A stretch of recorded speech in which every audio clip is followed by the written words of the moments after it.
so being held on the 11th of June 2024. We have Councillor Allison, Councillor Anderson, Councillor Barker, Councillor Bradley, Councillor Brogan, Councillor Brown, Councillor Archie Buchanan, Councillor Matthew Buchanan. I'll check if we've got Councillor Kalikis. Yeah, Councillor Kalikis is here. We have Councillor Carmichael, Councillor Chalmers, Councillor Clark, Councillor Convery, he's here. We have the Provost. I'll just check if we've got Councillor Corbett.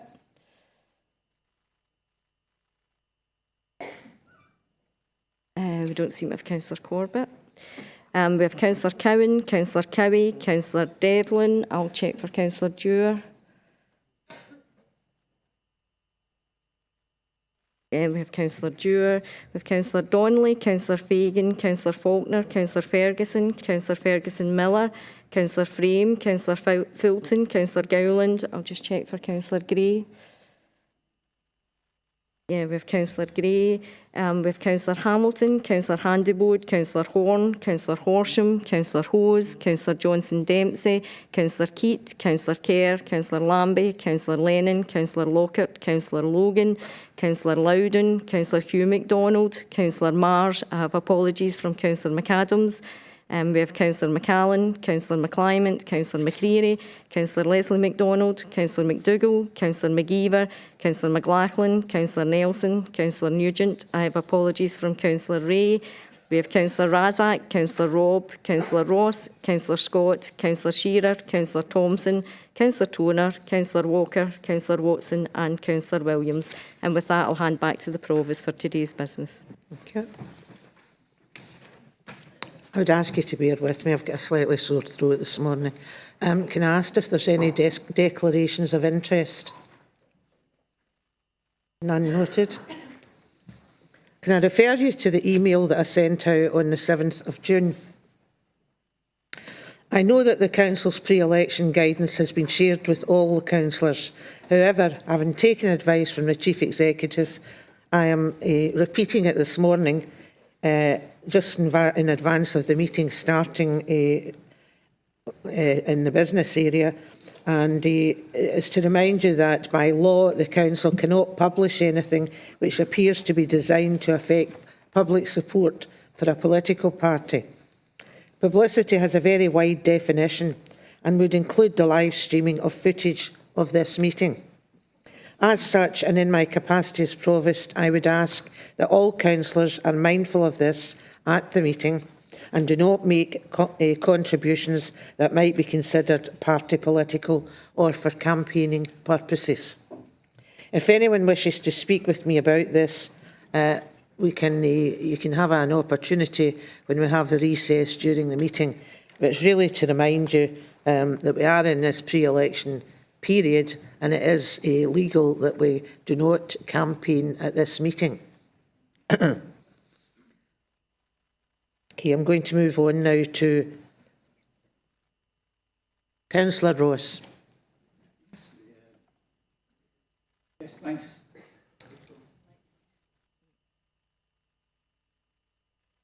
Sorry, Councillor, it's acting up a wee bit.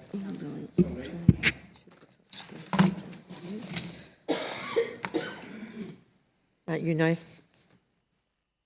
That should be you now. Yes, thanks very much, Provost. It's just a question, obviously, in light of the email that you did send round. I was just wondering, due to the sensitive nature of some of the motions this morning, why you as Provost have allowed them to be on the agenda. You are responsible for what comes before the Council. And I was just wondering why you've allowed this at this present time during this election to take the burden on yourself of having this discussed at full Council when there was really no need to do so. And I was just wondering if you could possibly explain your reasons for that. Thanks. Thank you. All of the motions have been fully checked with their head of legal, and he's perfectly satisfied that they can be part of the agenda this morning. So hopefully that reminder to everyone in the room will ensure that people steer away from any campaigning. But we have had it checked carefully by the head of legal, and he's satisfied that the motions are fine, but it depends on how people approach making any statements or contributions if there's a debate about that motion. Okay, so we'll proceed. Before we move on to item 2 on the agenda, I'm going to start with a wee bit pleasantries, and that is to say, I hope as a group we're wishing Scotland all the best for their game on Friday night.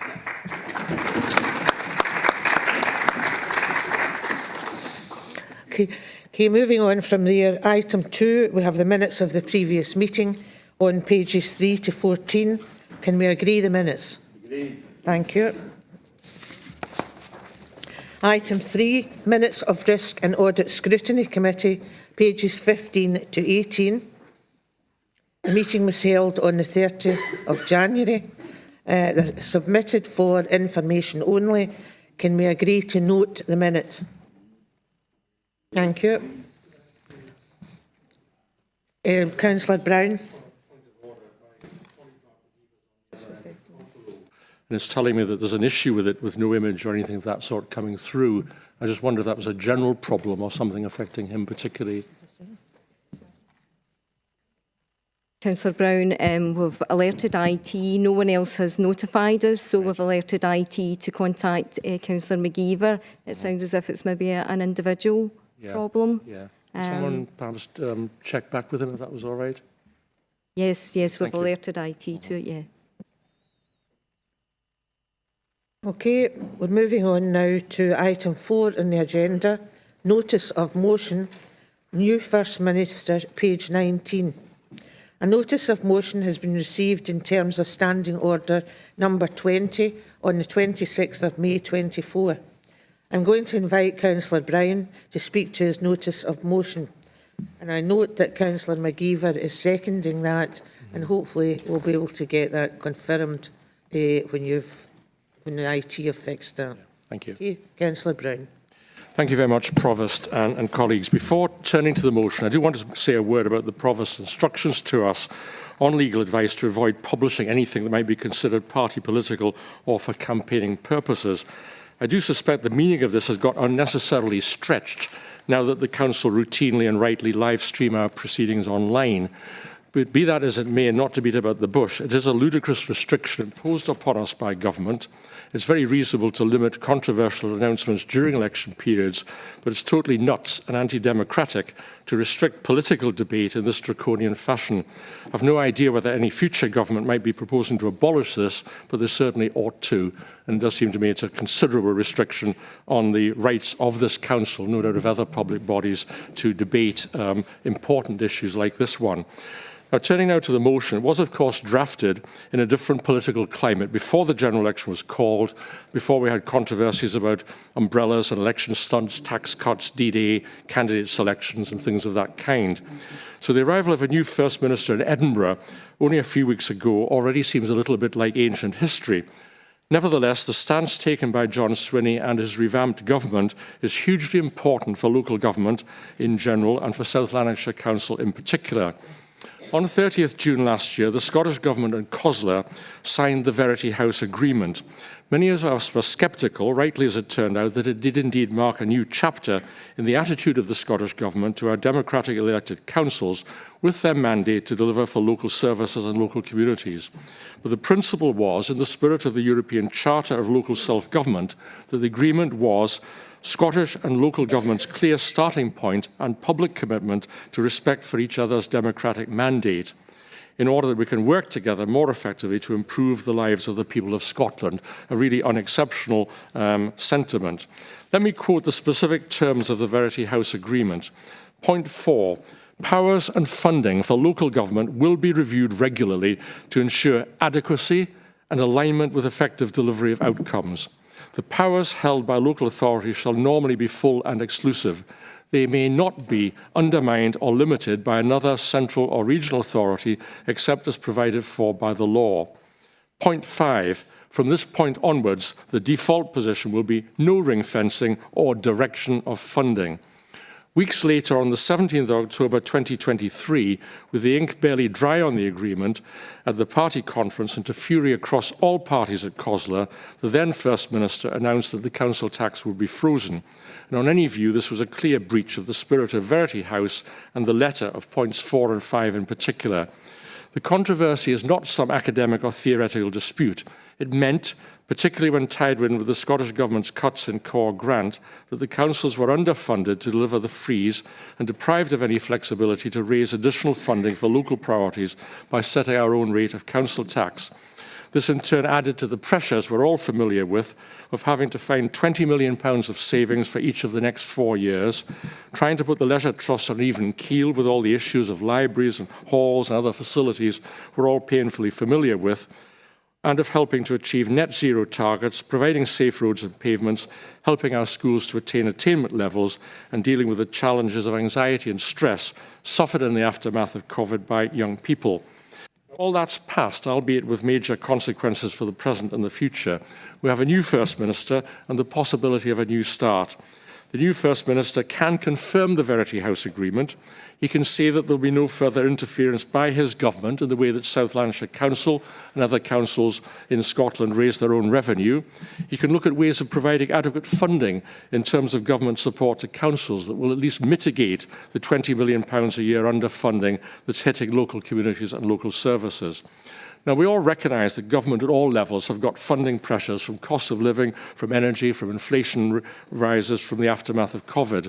But the new First Minister can do another thing to help. He can chuck the National Care Services bill, still with a £1 billion plus price tag on it, and he can reallocate the funding to local government, providing additional resource for community care services in particular, and avoiding the unnecessary and counterproductive bureaucratic cost of unhelpful change.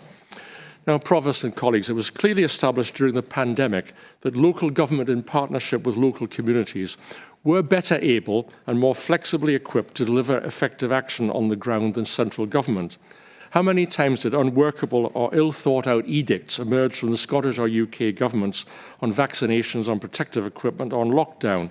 That required a lot of work on the ground to translate them into effective local delivery. Finally, can I turn to COSLA's 7 asks for local government issued in the context of the current general election.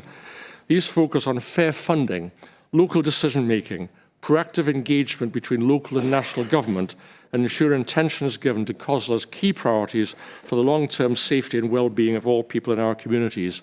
These are not the voice of Scotland's opposition parties. These are not party political in any sense, but the united voice of all parties and none on COSLA, expressing long-held concerns about the way central government in Edinburgh draws power onto itself, thinks it can just stride onto the territory and jurisdiction of local government, underfund councils, hamstring our ability to properly fund our vital community services, and even prevent us from exercising the most fundamental of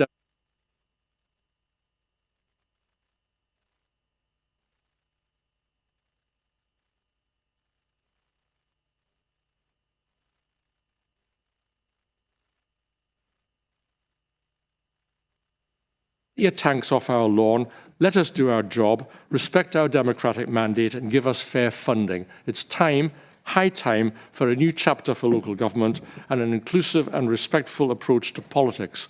I do hope this is a motion and a sentiment which will attract the support of the whole chamber in these difficult times. Thank you very much indeed, Provost.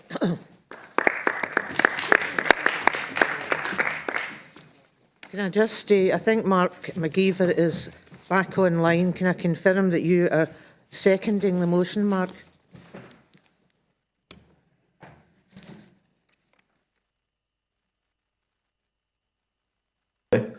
Thank you. Yes, I'm happy to second it. Thank you, Provost. Have you any comments you wish to make?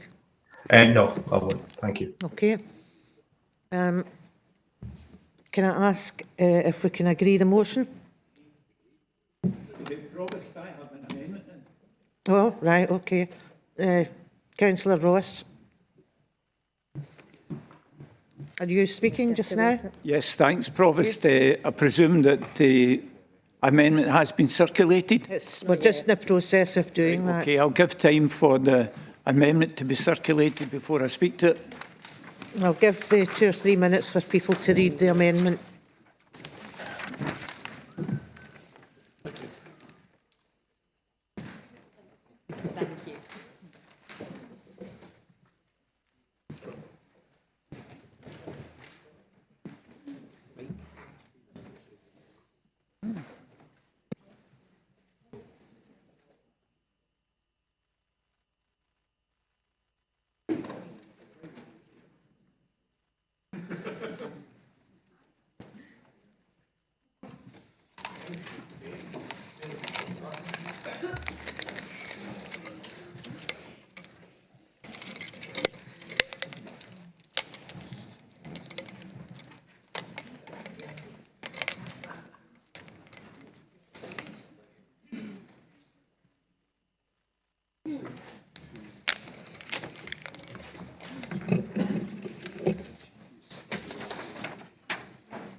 Everyone got a copy of that now?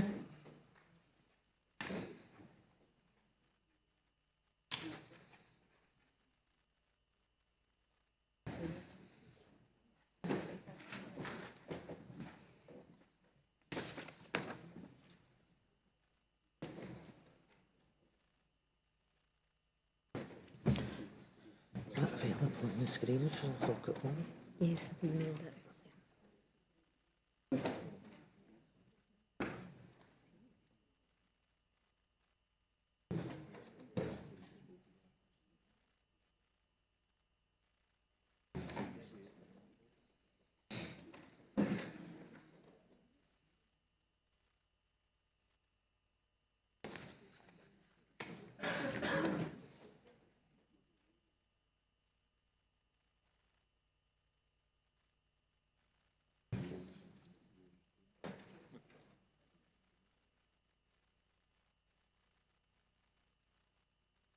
Do you want to go ahead, Councillor Ross?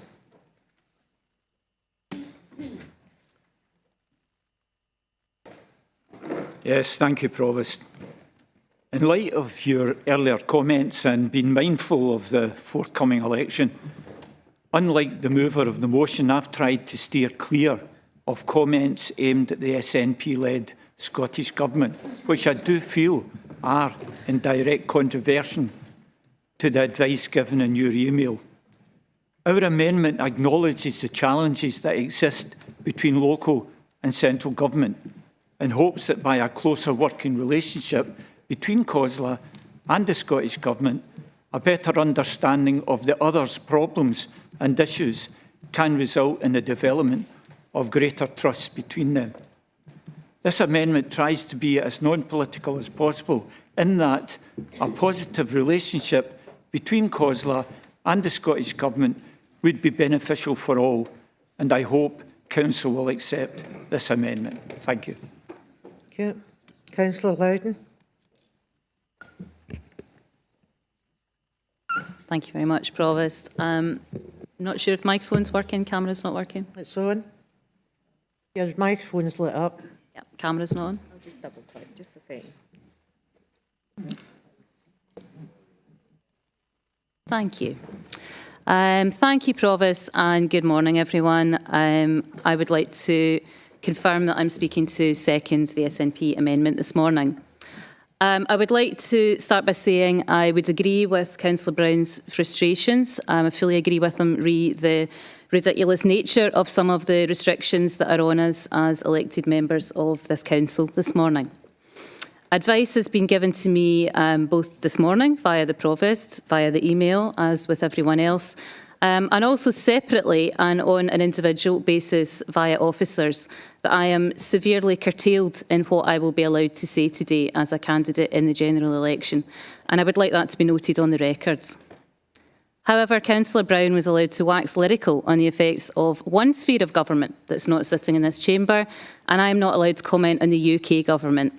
Ironic, since the COSLA statement that he references refers to all spheres of government, recognising their interconnectivity. Nevertheless, I was elected to this council, and I'm speaking as a member of this council in our chamber today. So as I said, Councillor Brown referred to the COSLA pre-general election statement, which I will also do. So I'm referring not to my words, but those of COSLA, in the light of my group and I being restricted in what we're able to say.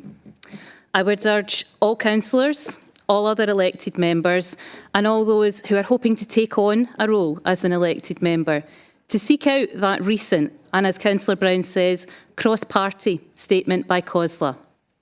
In fact, it broadly follows the last points of the motion before us. If someone were to use the find and replace function to take out UK and put in Scottish instead. COSLA's statement clearly states that for the benefit of people across Scotland, COSLA expects a UK government to respect the democratic mandate of councillors. They expect a UK government to have early, proactive engagement with local government for national budget and policy development purposes. COSLA expect fair funding for essential local services and infrastructure and have urged a UK government to set multi-year budgets that enable long-term planning for that purpose. And that's pretty much all I'm allowed to say this morning, Provost, so thank you very much. Thank you. Any other comments? Councillor Fagan. Thank you, Provost. I think we are all wrestling with that pre-election guidance and having to suppress some of our political instincts, but I think there is scope for a consensus here today without any of the frustration and some of the remarks that we've heard earlier, because the reality is what COSLA produced was endorsed in that document at the outset of the general election campaign was not a statement seeking support for one party or another or one potential government or another. It was representing the collective view of local government. And I think there is some merit in adding that document to the face of the motion in front of us. Looking at the two motions, I do have difficulty with part of the SNP motion in relation to the forecast budget, because there was a very difficult period that allowed us to get to that final settlement, and that final settlement is still not good enough. I can understand why we don't want to comment directly on decisions of the UK government, but I think it is perfectly legitimate for us to, as a number of the previous speakers have done, refer to COSLA's combined ask, which was about fair funding, greater devolution, the European Charter of Self-Government, supporting a just transition to a sustainable economy, protecting the human rights of those who seek sanctuary in our country, early proactive engagement with local government, and working collectively across the spheres of government to accelerate work to tackle the causes and effects of poverty. Now, much of that will relate to the devolved space, but their specific ask was that for the benefit of people across Scotland, COSLA expects a UK government working with their devolved governments to respect the democratic mandate of councillors and achieve those aims. My point is that we have very clear expectations in what we, and we have more scope in line with your guidance to discuss our expectations of the new First Minister. For understandable reasons, we are constrained in addressing the policies of the UK government, but I think it is perfectly reasonable for us to endorse COSLA's expectation that the new First Minister and whoever forms the next UK government will work together to advance those COSLA aims. I've forwarded wording to that effect to officials, which should just be with you. And I think that would essentially allow us to put the COSLA ask on the face of that motion today. And I would hope that that is a move that could command cross-party support across the chamber and allow us to achieve a consensus today and have a unified approach, unified in setting out the expectations of both Scottish and whoever forms the UK government, regardless of its political composition. Thank you. Thank you. Again, okay, while I move on and take some further points, we're printing that part of your amendment just now, and everybody will get a copy of that to consider before we move to agreement. It's also going out on email to people that are online. So, can I take Councillor David Watson? Thanks, Provost. Like others, I've passed on my best wishes to the new First Minister in his appointment, and I pointed out to him that I hope he takes on board some of the issues that are addressed in this motion, particularly about treating local government with respect. I had a cause to write to First Minister a couple of weeks ago, and I'm still waiting a response, but it is about respect and respecting local government. Some members in the chamber might not be aware, but part of that respect's about honouring commitments that governments have signed up to. And we've got a situation in East Kilbride where Network Rail are putting in a new station at Hare Myers. There was a commitment from the Scottish Government to fund part of the park and ride. That was withdrawn without any consultation or discussion with South Lanarkshire Council, and we learned about it just after the last budget through default. That's not showing respect for local government, and hopefully the new First Minister will redress that position and allow the park and ride to go ahead, or we're going to have a train station without a park and ride and traffic interchange, public service interchange. So it is about respect, it is about working together, and it's a two-way street, and it shouldn't just be imposed on councils without any discussion or negotiation. Thanks, Provost. Thanks for your comments, Councillor. Can I move on to Councillor Ross Clark?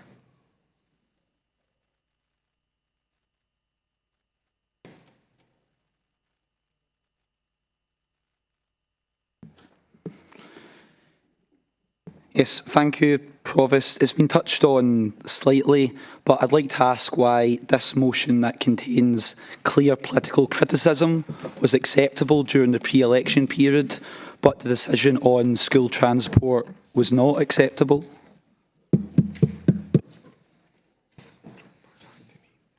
Yeah, I'm going to pass you over to the Chief Executive.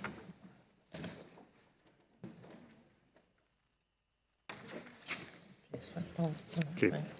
Listen, thanks, Provost, and thanks, Councillor Clark, for your question. In terms of why this motion was accepted, it was assessed by myself and the Council's monitoring officer as being competent from a procedural perspective, and it was also assessed by us as being lawful in terms of the legislation covering pre-election practice. So, in terms of that, no reservations about the inclusion of that within the agenda. If I can answer the point on school transport, and again, I have communicated with councillors on this and I've spoken to group leaders on it. In a pre-election period, there is a need for heightened sensitivity, and national guidance states that councils may delay decisions that could be seen as contentious during the pre-election period. Now, in terms of the school transport proposal, it's of relevance to many families across South Lanarkshire. It involves a potential change in council policy that could be seen as contentious. And I decided that the Executive Committee's consideration of that should be postponed until the general election has passed, right? And it's now intended that the Executive Committee will continue or will consider that proposal at its next scheduled meeting on the 7th of August. Now, part of what I took into account in coming to that decision is the fact that the decision on school transport could be postponed until August and still enacted within the timescale previously communicated, and that would be for implementation if it was agreed in August 2025. And also in terms of the school transport issue, I took the view that it represents a substantive policy change for the council, and in terms of political contentiousness, it represents a different order to the motions that are included in the paper today. So hopefully that explains my thinking behind the treatment of that item, Councillor. Thank you. We'll move on now to touch screens playing up a bit. Councillor Allison. Thanks, Provost. Unusual for Robert, but I want to congratulate him on his brevity of his motion compared to his preamble. We would support that motion as is. It highlights the two most important points, which is the Verity House agreement that everyone has signed up to, and delivering fair funding for councils, which nobody will argue with. So we think that that motion, as it stands, best reflects the opinions certainly our opinions on how we should take this forward, rather than either of the motions. Thanks, Councillor. Amendments. Councillor Robb. Thank you. Whilst I do agree with the bullet points in the motion about the Verity House Agreement and the European Charter, and I don't agree with the council tax phrase, I think it's inaccurate because it misses out the major source of funding that comes to, and the source of cuts that comes to councils. And I think to back a motion that's inaccurate would not be right. I do agree with Councillor Fagan's addition, but that doesn't change the accuracy and tone of language in the main motion. So at the moment I couldn't support it without amending the main motion as well. And it also doesn't mention the fact that the Scottish Government has taken the choice of more progressive taxation to raise more funding for public services as a whole, which many opposition parties voted against. So I think we need to give a balanced and full picture and accurate picture of local government finances in such motions. Councillor Convery. Yeah, thanks, Chair. Chair, I want to endorse what Joe Fagan put forward.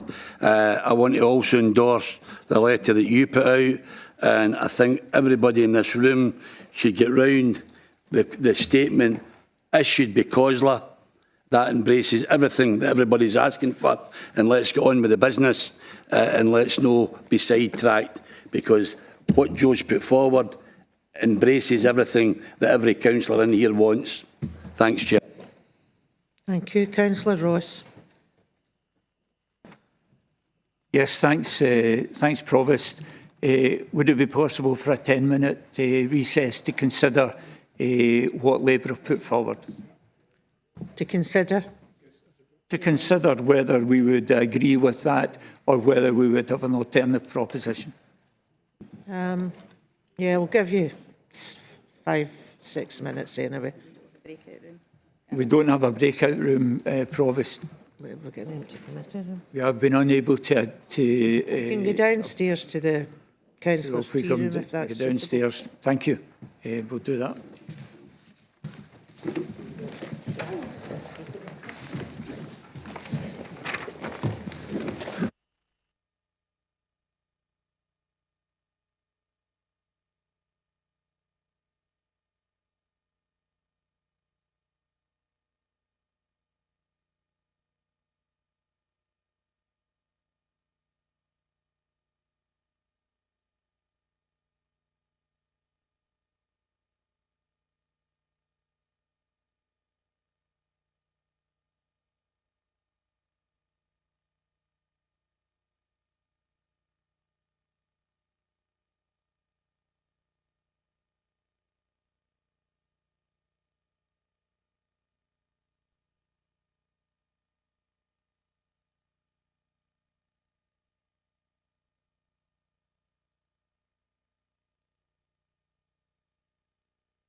I call the meeting back to order. Please, can you take your seats?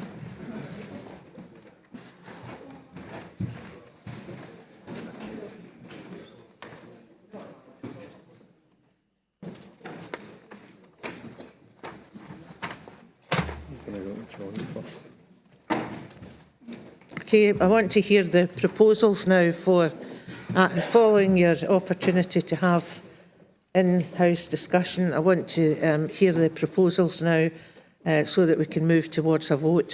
So I'll start with Councillor Ross. Yes, thanks very much, Provost, and thanks for giving us the time to consider this. We would like to accept Labour's proposal into our amendment and include it in our amendment. Thank you. Councillor Fagan, what's your view of that? Delighted that I could bring such unity to the Council. However, there is still the issue of that paragraph, and we'd be inclined to support Councillor Brown, who I think is also prepared to make some concessions. Okay, Councillor Brown. Very much, Provost. We've had some discussion. I pay tribute to my colleagues at other parties for being prepared to be flexible on this matter, but I'm afraid I can't accept the SNP amendment. I am prepared, I think, in the interests of a little bit of harmony, to knock out the third paragraph about Council further deplores the centralising power grabs. That was in the context, really, of before the election, and a slightly different ball game there, so I hope that'll help a little bit. I'm prepared, obviously, to accept Councillor Fagan's addendum to the motion, but if I may, I think otherwise I think there's probably going to be a vote, isn't there, between the SNP one with the addendum and the original motion with the slight change. So if I can understand this, then we have Councillor Brown's original motion, which will incorporate Councillor Fagan's comments within it. And I will take out a paragraph from Councillor Brown's original motion.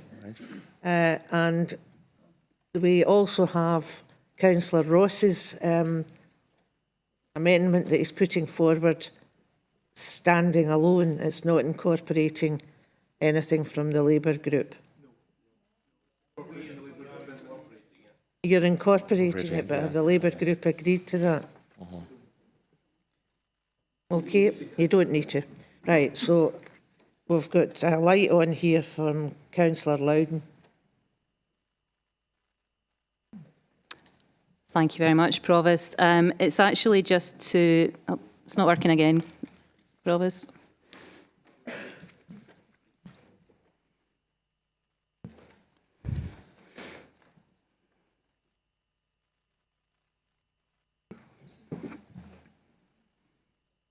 Okay, thank you very much.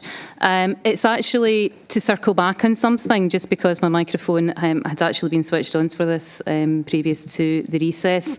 I'd like to say I appreciate the Chief Executive taking time to reiterate his stance on the decision on school buses to be delayed. However, we know that we've got hundreds of parents, carers and young people who are waiting anxiously for this. In his statement, he said that Council may delay a contentious decision during this period. Could I have confirmation, Provost, that as it is your role in here to ultimately decide what we're allowed to discuss at full Council, ultimately it is the Council leader, Councillor Fagan, as the Chair of the Executive Committee, who can decide on the final agenda at that committee?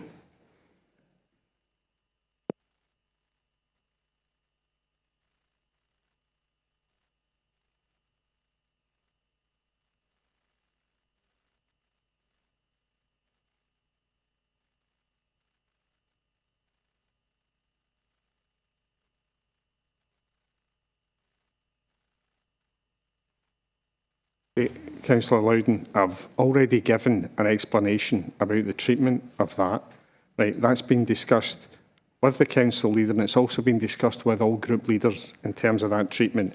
So that won't feature on the agenda for the executive committee at the end of June.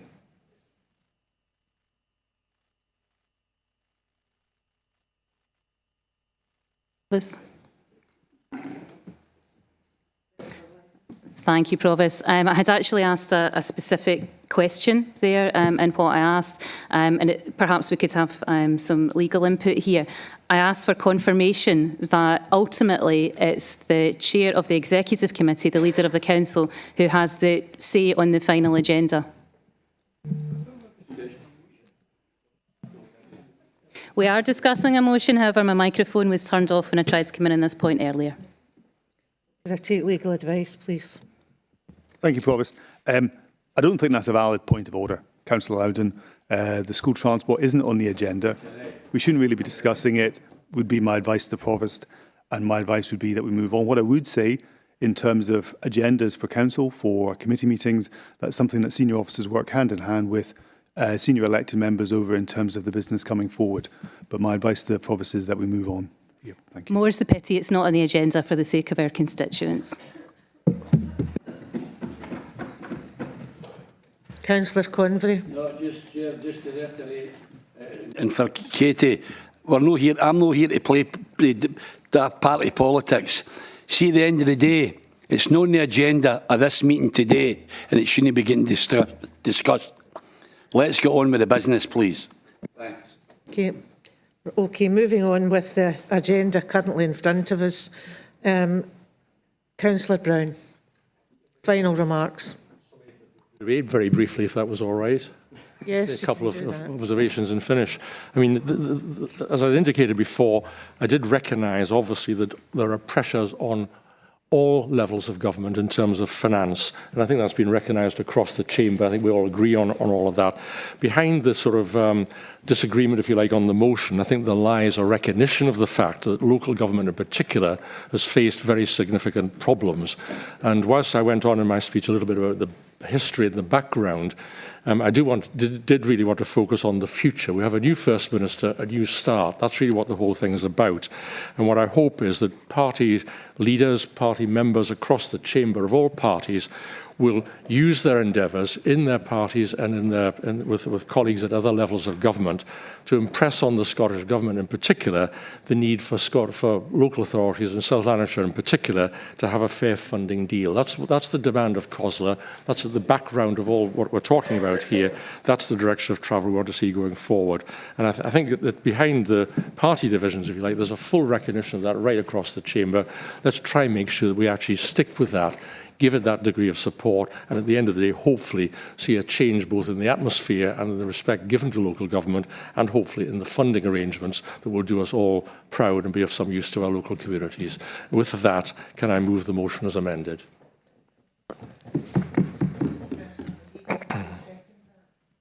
I seconded already, I think.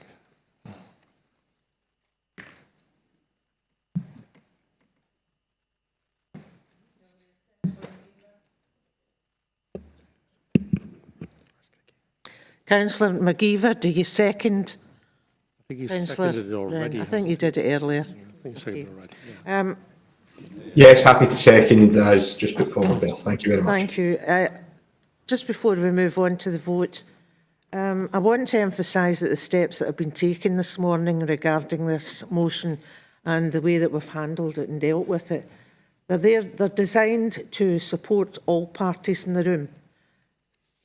I want the discussion to be open, fair, and fair to all parties. So I don't want any party to benefit in the election from any discussion that takes place this morning. It's a guard to make sure that we're dealing with this properly and that we're not favouring any one party in terms of putting them forward. And that would refer to what Councillor Loudon was talking about as well, because that could have significant impact as we move forward towards the election. So that's why we're taking these matters forward the way we've done this morning. And I thank everyone for that and for your understanding of that. Councillor Ross, have you one concluding remarks? Yes, just waiting, coming up on the screen, Provost.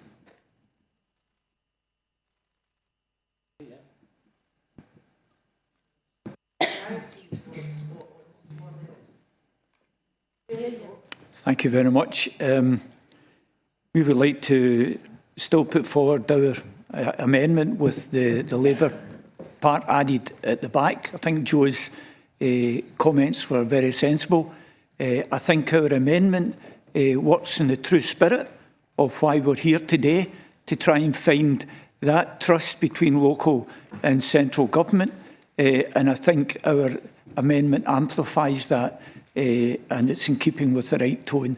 So we would like to move our amendment with the addition of the Labour piece at the end. Thank you. You have a seconder for that with the addition? I'll second. Thank you, Councillor Loudon. Okay, I'm going to hand over to Susan now to take us through the voting process. Before we move to the vote, I'll just repeat so as everyone's clear in the motion and the amendment. So the motion by Councillor Brown, seconded by Councillor McGeever, is as detailed in your papers, but it is deleting out paragraph 3, and it's also incorporating Councillor Fagan's addendum. In terms of the amendment, it's by Councillor Ross, seconded by Councillor Loudon, and it's as circulated, but it's also including Councillor Fagan's addendum.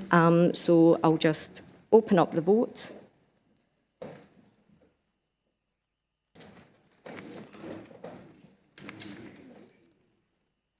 And again, just repeat to if you want to press firmly on your choices.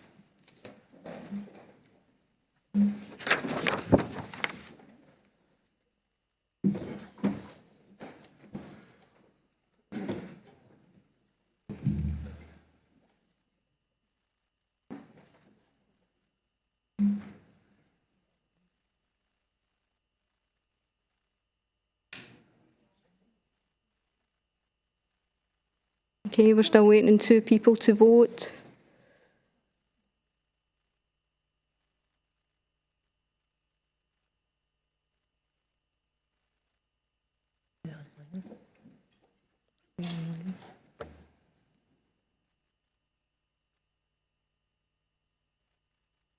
Can you just check, please, that your option has infilled, and again you can check on the screen, it should have a broken line. It's still indicating that there's 2 people still to vote. I'm not aware of anyone experiencing technical difficulties.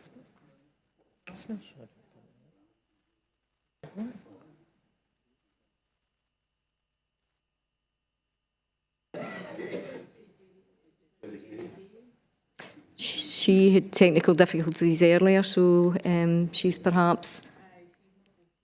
So I think that'll be the one still to vote. So, okay, I'll close the vote then.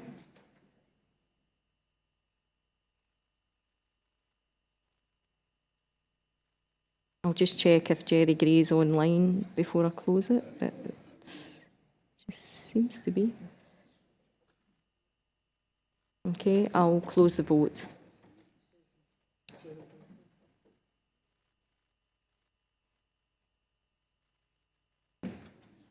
Requesting to speak?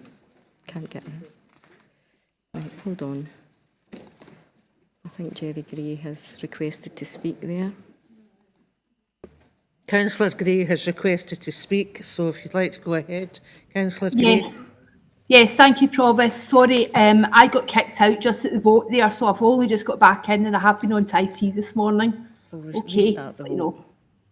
Okay, we'll restart the process again because of the technical difficulties. So if you can vote again now.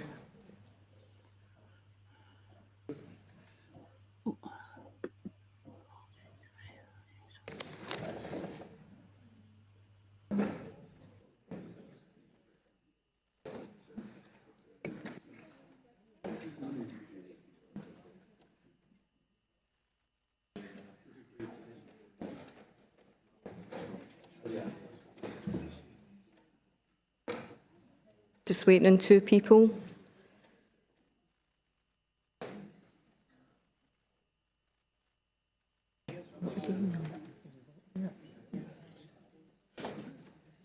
Still waiting on 2 people to vote. Can you check that you have recorded your vote? 1 response required.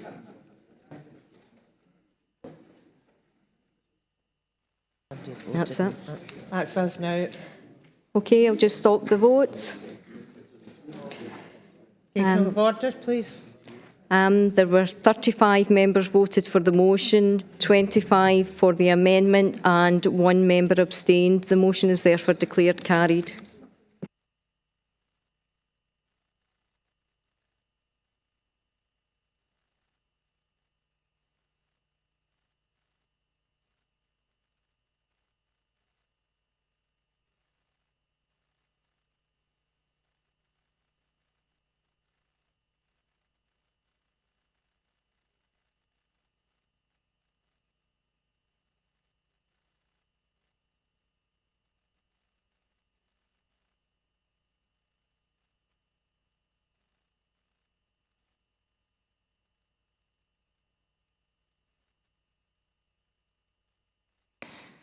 Thank you.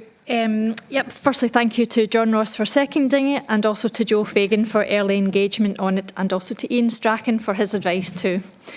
I'm sure every member in this chamber will know a community-based organisation in their ward which makes a difference to the lives of our constituents.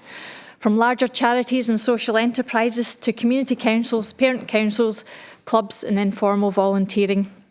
These make up South Lanarkshire's third or essential sector. As a community officer and grants officer in my past and a volunteering councillor now, I know this sector harnesses the passion, care and leadership in our communities to go the extra mile for people in place, because they're deeply knowledgeable of and connected to our communities. Most of these services just wouldn't exist if it wasn't for the third sector. Just read the impact report in the motion and watch the campaign videos, and you will also be moved to back this motion and help this sector and our communities survive and thrive. Keep the Beat Alive is inspired by the SCVO National Essential Sector campaign.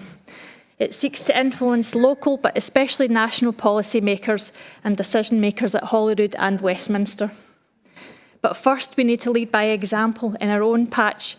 From a Team South Lanarkshire perspective, and with full appreciation of the challenges the Council is under, commitment to the campaign's 3 big asks requires no budget, but it does require a commitment to principles, to an improved culture and to genuine collaboration for the best of our communities. These principles chime entirely with the aims of the South Lanarkshire Community Plan, committing partners to sharing power and resources, growing the sector and working together to achieve far more for our communities. So this motion asks the Council to back the principles of the Fair Funding Charter. It challenges the Council to turn these principles into action by collaborating with the third sector and make actual real changes. It challenges us as elected members to be third sector and community champions, spotting opportunities to make sure the third sector are in the room when it will matter, and involved in service reviews and other opportunities that I'm sure you can spot too. These changes will recognise the sector's impact, be smarter about funding and engage meaningfully. Our communities face pressing challenges, as do the public and third sectors. This is not a time to roll back from collaboration. It's a time to challenge ourselves and harness the collective expertise and resources to drive the positive change much needed in our communities. And the prize to make this real is there for all to see in the sector's impact report.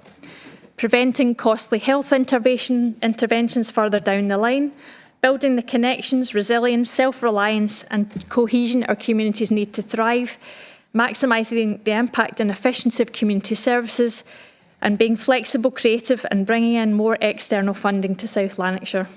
That's all a big prize worth supporting. Please vote for this motion. Thank you.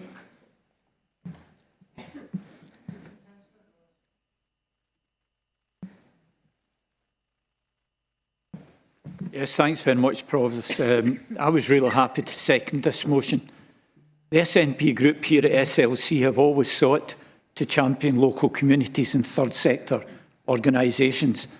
In 2018, at our first budget in administration, we introduced a 3% uplift in grants in recognition of the invaluable contribution that the third sector volunteer organisations made throughout South Lanarkshire. And as an initial step in forming closer relationships with these partner organisations, we initiated regular meetings with third sector organisation officer groups to discuss how we could best understand their needs and how we could best engage their help in the many initiatives we were seeking to introduce. Were it not for the help of many third sector and voluntary organisations, we would not have been able to carry out initiatives such as breakfast clubs and holiday activity clubs, and we were incredibly grateful for their support. Our intention in forming closer relationships with our third sector colleagues was always to try and establish a better way of working together and to determine a fair level of funding for third sector organisations. Over the past few years, the response of our communities, local organisations and third sector organisations to the pandemic has been truly outstanding. And again, I would like to offer my thanks to all the volunteers and organisations who have been and still are involved in supporting our communities to recover. If their value was not truly recognised before then those trying times certainly brought home the incredible work they were involved in on a daily basis and continue to be engaged in. Their support in so many of our community programmes, such as food security, sustainable food growth, access to healthy local grown and affordable produce, linked with the Council's food security, food growing and community wealth building strategies, which we initially set up, were to increase the benefits and involvement by communities and third sector organisations. We see the value in a strong and vibrant third sector and the huge range of benefits brings to South Lanarkshire Council and the communities throughout South Lanarkshire. And I would heavily endorse the idea that third sector colleagues should be at the table when the Council seeks to bring forward community-based projects. And I hope this Council will support the motion. Thanks.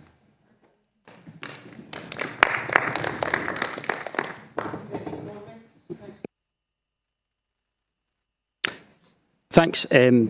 Just briefly, thank you to Councillor Robb and for the spirit in which she opened that debate, and where we have good practice working with the third sector, we want to make sure that that continues and is sustained. To pick up some of the themes from Councillor Ross's remarks, should be said obviously that we, like the third sector, are operating in an extremely challenging environment, but that doesn't mean we can't look at how we incorporate the principles of this charter into our work.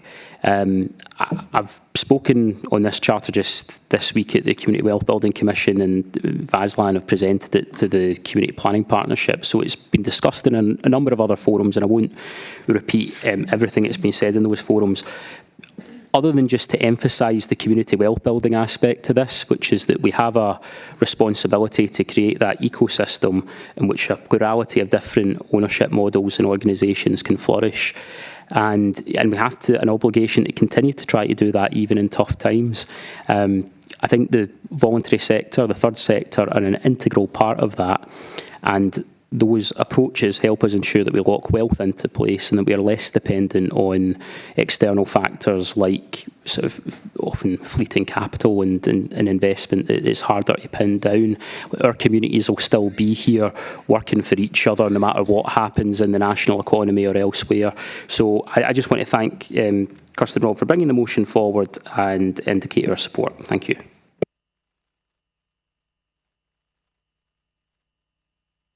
Thank you very much, Provost. I want to add my support on behalf of the Liberal Democrat group to the motion moved today by Kirsten Robb. I'm sure it will attract the support of all of us at the end of it. We all have a vested interest, really, in the success of effective partnership with the voluntary sector. Voluntary sector, voluntary and community groups, sports and cultural groups, youth organisations, cooperatives, social enterprises, the third sector and all its rich diversity are absolutely vital to the health and well-being of any democratic society, and they provide a complementary role to that of the public sector, more often flexible and responsive than public services, often with parallel objectives, but entitled to take a different approach and have their own distinct objectives too. In my view, it's vital that they're not cajoled by funding pressures into being a mere delivery arm on behalf of local government. And I particularly support the call for proportionate evaluation and reporting to funders. Anything that can be done should be done to simplify grant and funding applications and the procedures which follow upon them. Overzealous bureaucracy is capable of squeezing the vitality out of everyone and of using up resources in process. Indeed, reduced monitoring could release resource for better uses. I understand, of course, and agree that VASLAN as the third sector interface has an important strategic and partnership role in engaging with the Council, not least on the funding issues at the heart of the motion. But I know from the comments that Stephen Sweeney made to the Community Wealth Building Commission yesterday that he's aware how much the financial pressures also inhibit the potential for strategic funding with the third sector and indeed the level of funds the Council can deploy. And there's a core issue here, particularly for central government.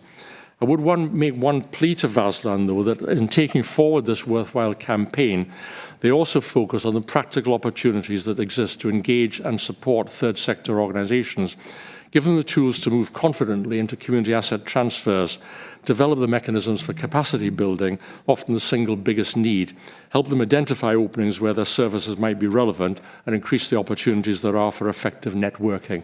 With those, if you like, focus on practical matters, I'm very happy to support the motion, and I'm sure it will be supported by all parties across the chamber. Thank you very much. Councillor Allison. Thanks, Provost. Yeah, I'd like to add our support to this motion as well. We don't often speak about the third sector, or maybe not often enough, but when we do highlight the importance of the sector. Communities mean everything, I think, to all of us, and it's these voluntary organisations that actually bring communities together, if not create the communities in the first place. So being able to support them, I think, is essential. I would hope that at some time in the future, the financial challenges allow us to adequate and secure their funding, because that is as important to them as it is to us. So again, just to confirm that we are pleased to support something that is so important to our local communities. Thank you. Okay, I'm going to have a 5-minute break for the BSL users. Sorry, can I just check, hurrying you out the door, can I just check that we're in agreement with this motion? Thank you.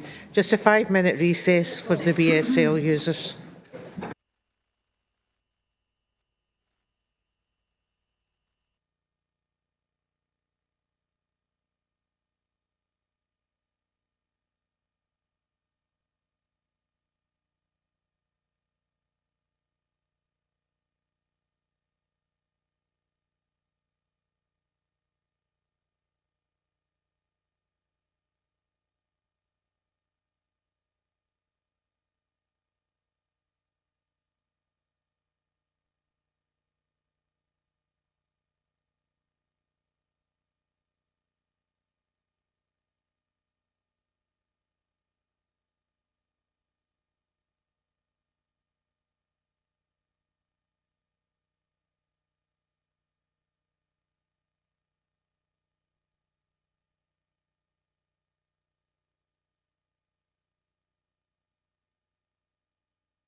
Take your seats, please.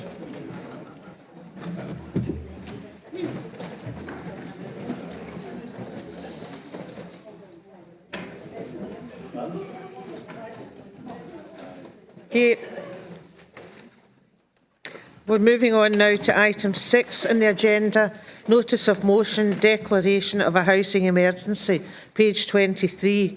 We received a motion in terms of Standing Order 20 on the 28th of May. I'm going to invite Councillor McLachlan to speak to his motion, and can I confirm that Councillor Cowie is seconding that?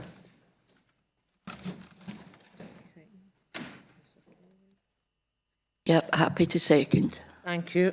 Okay, Councillor McLachlan. Thank you, Provost. I don't expect this to be controversial or political like the earlier motion, and I'm hoping this will be pretty straightforward. Because 5 local authorities have already declared a housing emergency, and more recently the Scottish Government have done so as well.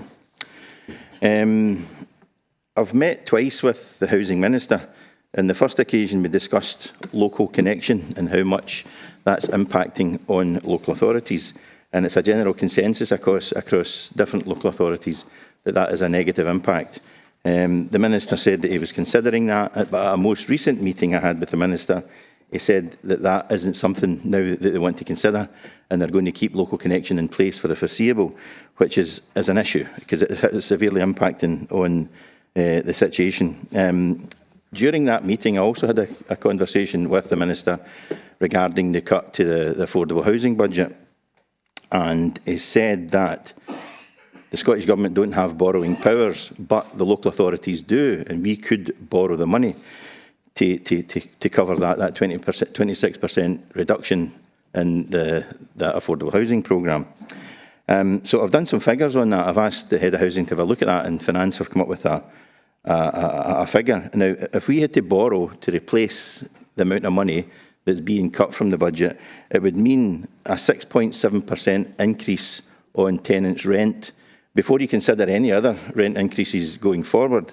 So that's clearly unacceptable. So it's not really an option. It's not a way out to try and cover that black hole that's been created. So I'm really unhappy with that, and that's one of the reasons why this motion has come forward. And like I said, 5 local authorities have already done it, and I fully expect that other local authorities will do the same thing moving forward. So I move this motion in my name, Provost. Thank you very much.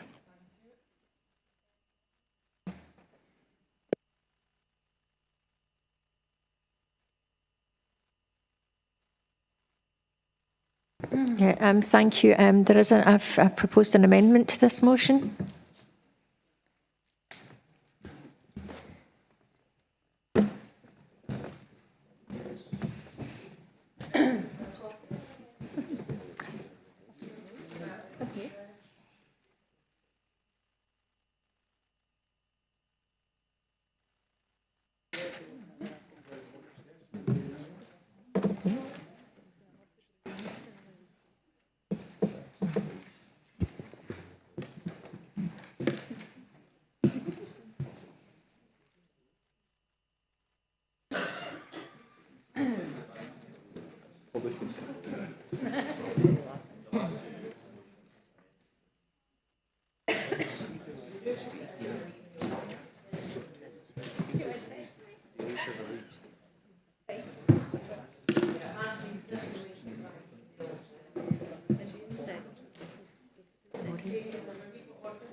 Councillor Lennon has raised a point of order.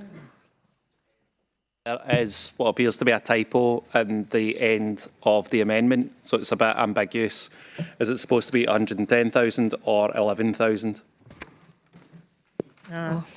It's 110,000. You just amend your paper at that point. Last line on the amendment, it should read 110,000. There's a zero missing. Yeah, there's a zero missing.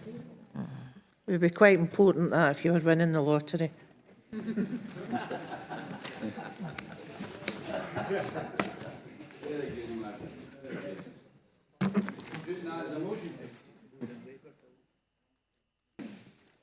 Okay, do you want to speak on your amendment now? Yep. Thank you, Provost. Thank you. I'd like to start by agreeing that Scotland, in common with many other countries, is experiencing a housing emergency. There's absolutely no question about that. And as you know, and as Councillor McLachlan acknowledged, the Scottish Government declared the national housing emergency around 4 weeks ago. So there's no ambiguity with the housing emergency. With this in mind, I don't have any criticism of the motion, and I would just like to add a couple of points to hopefully strengthen it so that the SNP group can support it fully. South Lanarkshire Council has a very good, in fact excellent record in dealing with homelessness, and again that's not in question. However, my ask that an emergency housing action plan be put together, highlighting existing policies and hopefully giving consideration and bringing on board some new ones, is actually what the regulator, the Scottish Housing Regulator, would expect from us as a council. And of the 5 other councils who've declared the housing emergency, I understand that they're all in the process of that. Certainly I've seen Edinburgh, Fife and Argyll and Bute's documents. And my other point about putting an action plan together is that if we don't, then just declaring a housing emergency is just a gesture. There's no point in declaring a housing emergency if we don't do something about it, if we're not seen to try to do something about it. My second ask is really just for additional funding. As you know, local elected members, we're always asking for additional funding, and that's really all I'm doing in asking for the reversal of cuts to the capital budget grant and financial transactions funding. And this is to allow fulfilment of the ambition of Housing 2040 Scotland, which we're all signed up to build 110,000 homes. And so I'm hoping that we can agree today to incorporate the motion and the amendment and send a message to people that homelessness is a priority for our council and that those experiencing homeless will be supported by us. Thank you. I just ask you, just for clarity, in your last point, are you asking the Scottish Government or the UK Government to look at the capital budget grant? Well, it's central government and it's referred to in the paragraph above. So I'm just asking that this bullet point be put in with the bullet points below that paragraph. Thank you. Yeah. Any comments regarding that amendment? Councillor Chalmers.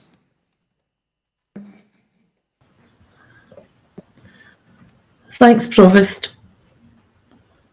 Thank you, Provost. Can I draw your attention, first of all, to my register of interest and note that as COSLA spokesperson for community wellbeing, I lead in this policy area on behalf of local government in Scotland. So I just have a brief comment to make and second in the motion.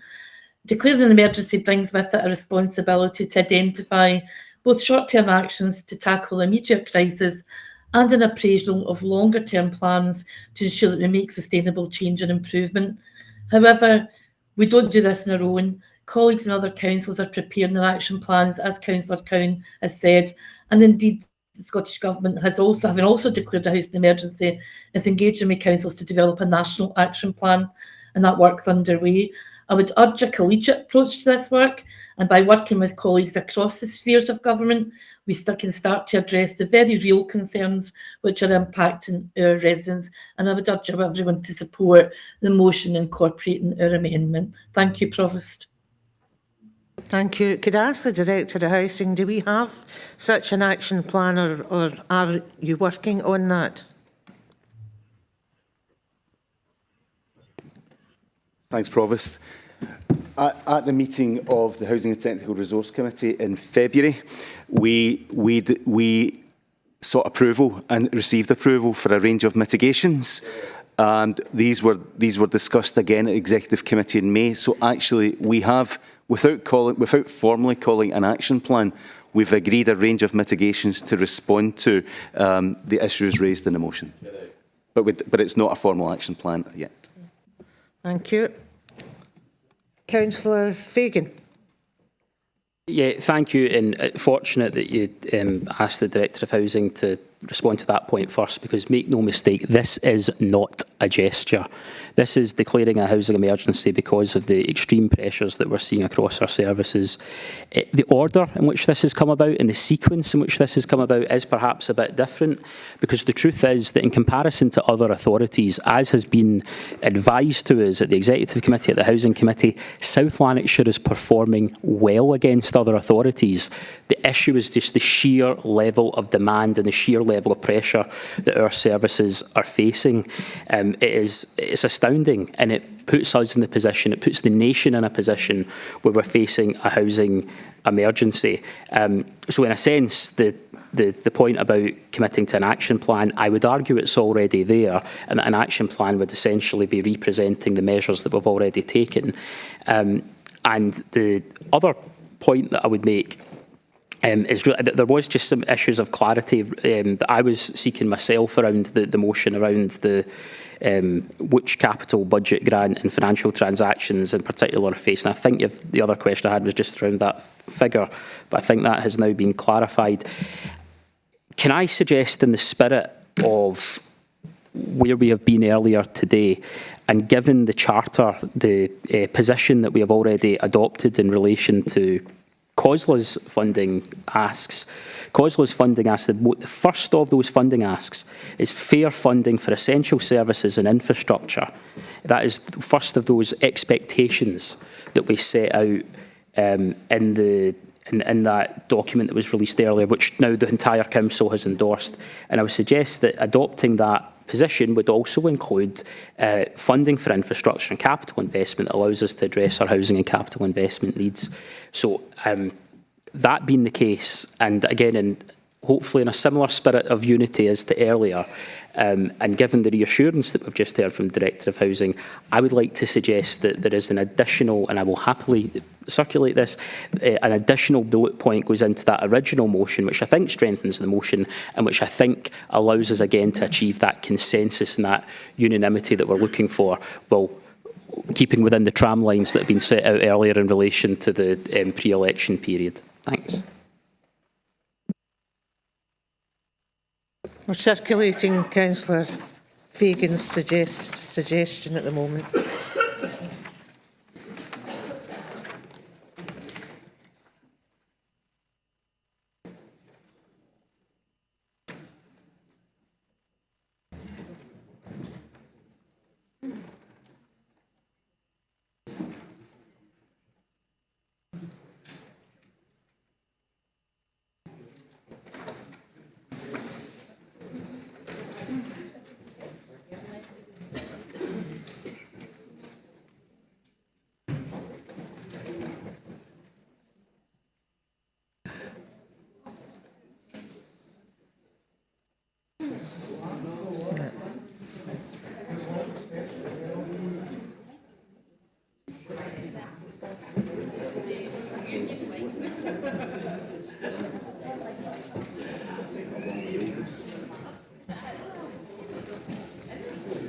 Okay, can I pull us back now to, you should have a copy of that now.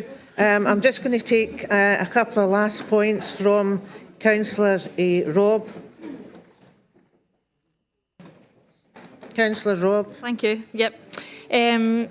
Shelter, as we all know, and having a home is a fundamental human right, and South Lanarkshire is experiencing desperate need and pressure in this area. And East Kilbride, the ward I represent, is one of the highly pressurised housing areas in South Lanarkshire.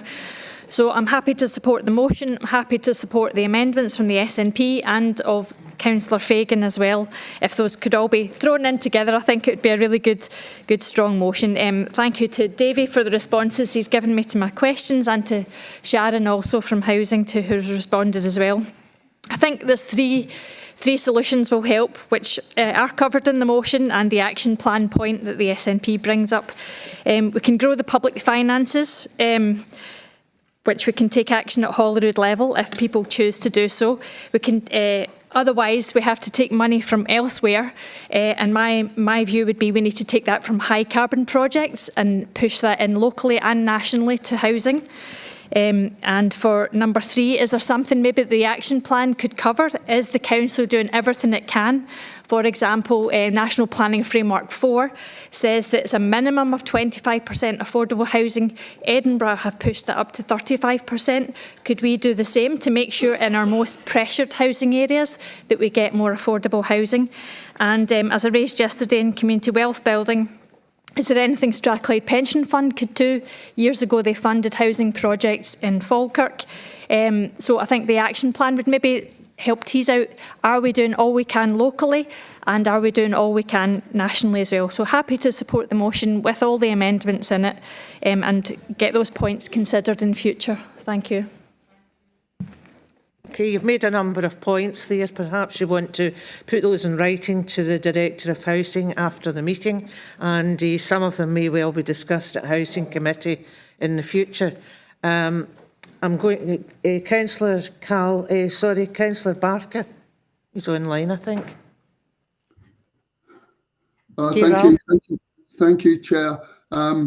Yes, while the emergency is pretty self-evident, we all know that, and while I support the motion, I cannot let this opportunity go by without mentioning, both across Scotland and in the South Lanarkshire area, the number of demolitions of houses in the public sector. It does not make sense. In fairly recent years, and obviously recent years, demolition is still affecting us now. 10 good houses demolished in Castairs Junction for no housing reason. Yes, there were 4 in the blocks as well demolished. You could maybe justify that. The 1 4 in a block that was retained is fully rented. What we have is gap sites that have to be maintained without bringing any rent in. So all I would say is, while we have a need for this emergency motion, but to remember where demolitions have occurred in the very recent past, and they should not be happening in the future without very good reason. Councillor Barker. Thank you for listening. Thank you. I'd ask you to pick those points up with the Director of Housing offline, please. Councillor Carl Johnson-Dempsey.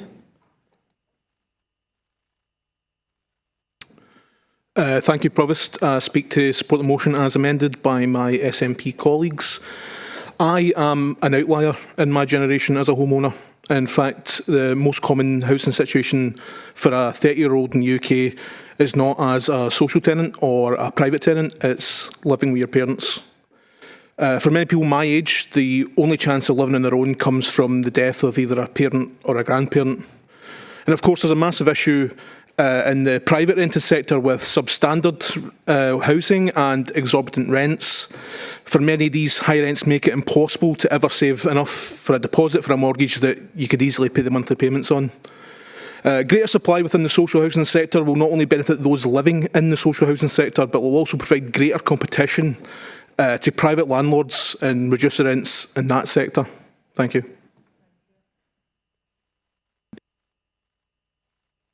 Councillor Cowan.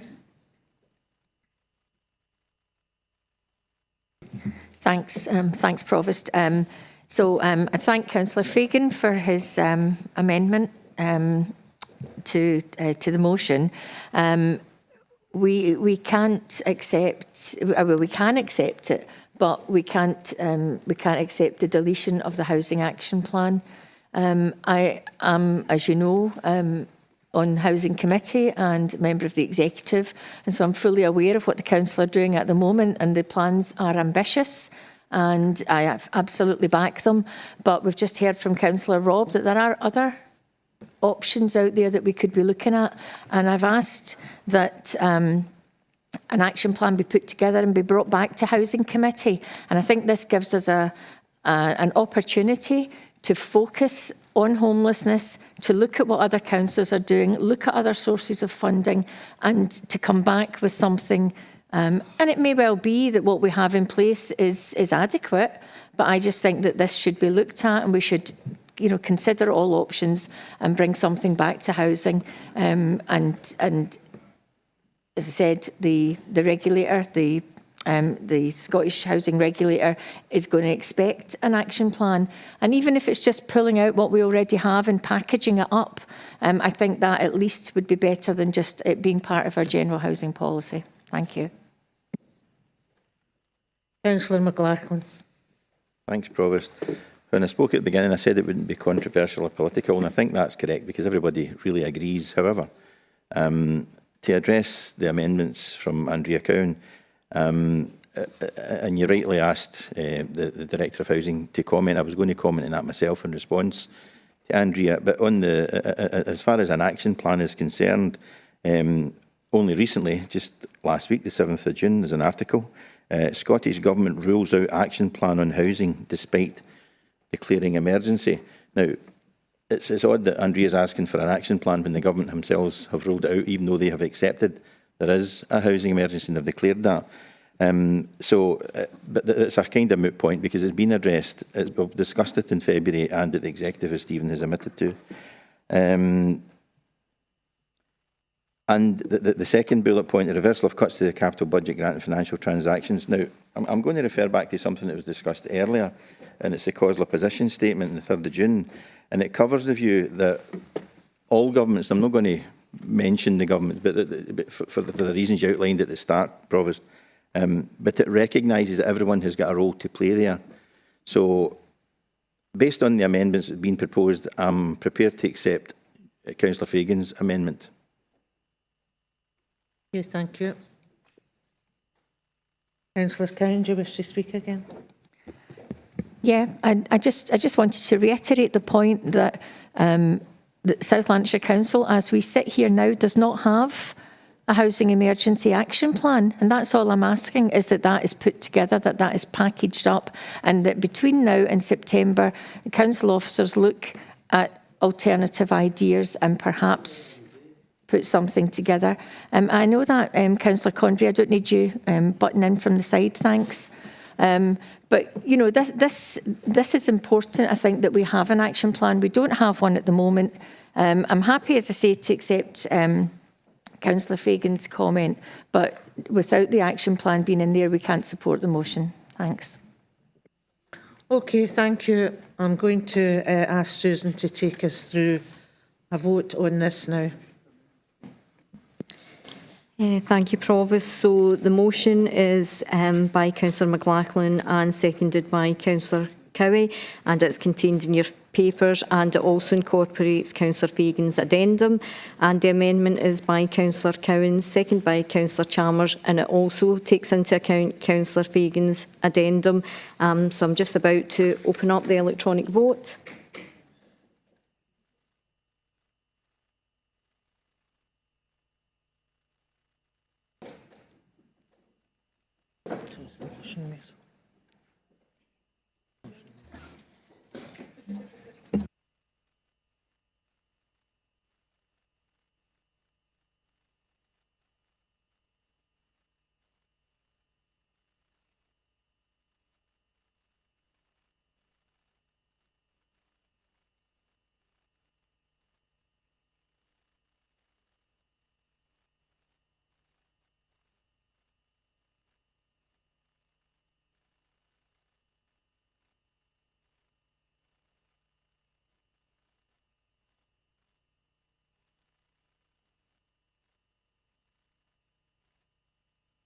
Okay, we're just going to read out the proposal, the motion with its amendment and the amendment with its amendment. Okay, does everyone have, the motion is contained within your papers. Do you want me to read the full content, or is everybody happy with the content that's within page 23 of their papers? and I'll read out Councillor Fagan's addendum to that.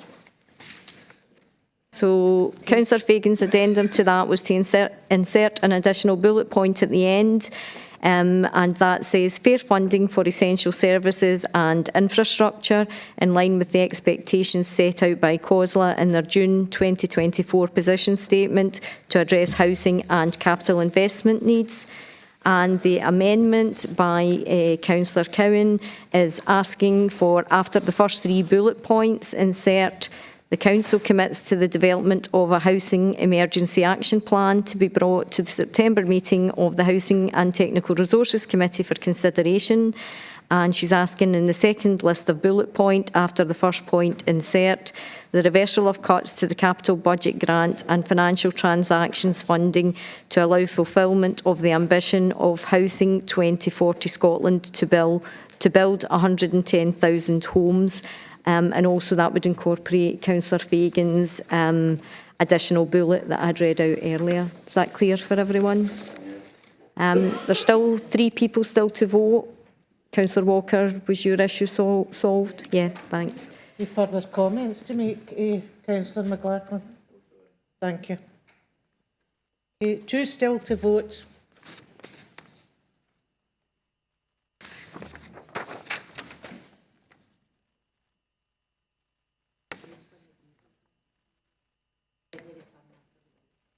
Okay, Nicholas just informed me that Councillor McGeever didn't return to the meeting after the break, so I think he'll be the person still to vote. Okay, we'll go with that. Well, we don't have Councillor Nelson either, but all right, he's online, so we've got a note of him. So it must be Councillor McGeever. So if he's not there, I'll just close the votes.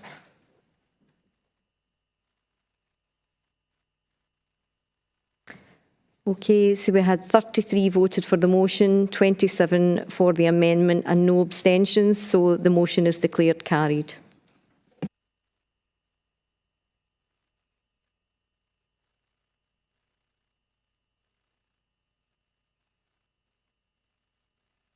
Okay, I've no urgent business this morning, but just as I'm closing the meeting, I know that over the next few weeks, without exception, everyone in the room will have some interest in the politics that are going on in the country. And without favouring anyone, I know that we've got candidates among our colleagues here this morning. Without favouring any party, I wish everyone well as they're out canvassing, and I wish the candidates all the best for your election as well.